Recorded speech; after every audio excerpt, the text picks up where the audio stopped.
Today, I want to quickly talk about one of the biggest pain points of growing microgreens that we have noticed in the past 2.5 years of growing them. And that is specifically separating trays during the bottom watering process. As you'll notice, it sometimes takes two hands, or you even have to use like a fingernail to wedge in there to separate these trays so that you can get your hose or a little scooper into there to bottom water.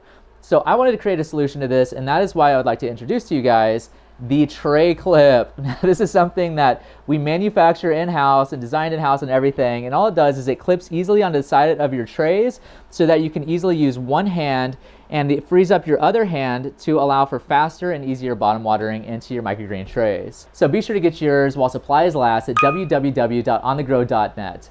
We also have a video posting later on today where Mandy walks you guys through how to grow dill microgreens, and I honestly found a lot of humorous bits in that and found it to be a really enjoyable video. We have a lot more videos coming this week as well, so we hope that you guys enjoy those. Have a great day and keep on believing.